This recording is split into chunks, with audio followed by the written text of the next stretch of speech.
एक दिन एक हिरण अपने जंगल में टहलते टहलते किसी दूसरे जंगल में जा पहुंचा। वह अपना रास्ता भटक चुका था। उसे समझ नहीं आ रहा था कि वह वहां कैसे पहुंच गया। चलते चलते रास्ते में उसे एक बारहसिंगा मिलता है, जो हिरण को देखते ही पहचान जाता है कि यह इस जंगल का नहीं है। बारहसिंगा हिरण से पूछता है, तुम तो इस जंगल के नहीं हो, तुम यहाँ कैसे आ गए? तभी हिरण उसे बताता है, हाँ भाई, मैं अपने जंगल का रास्ता भटक गया हूँ, पता नहीं यहाँ कैसे आ गया, वापस जाने का रास्ता ढूंढ रहा हूँ।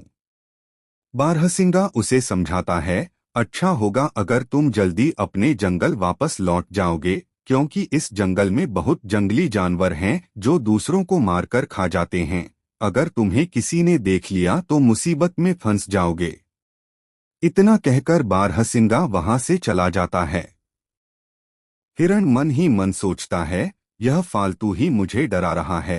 कितना सुंदर है यह जंगल, अब मैं यहाँ घूमकर ही अपने घर जाऊंगा। चलते चलते अचानक उसका पैर एक सोए हुए शेर पर पड़ जाता है।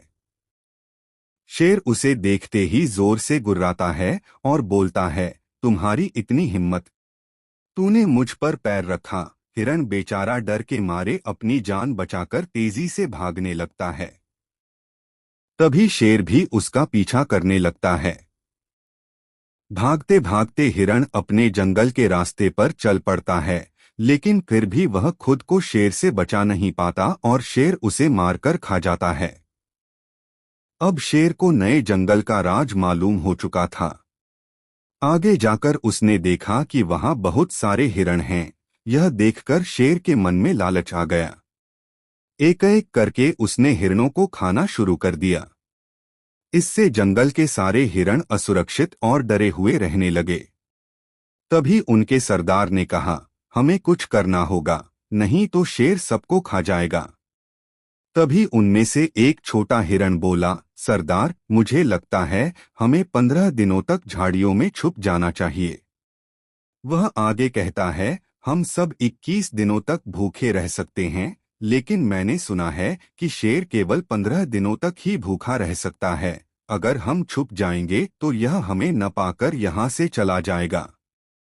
सभी हिरण उस बच्चे की बात मान लेते हैं और 15 दिनों तक झाड़ियों में छिपे रहते हैं। जब शेर को इतने दिनों तक कोई भी हिरण नहीं मिलता, तो वह मजबूर होकर अपने जंगल वापस लौट जाता है। सारे हिरण उस छोटे से हिरण की तारीफ करते हुए कहते हैं, क्या बात है, तुम्हारा सुझाव बहुत अच्छा था।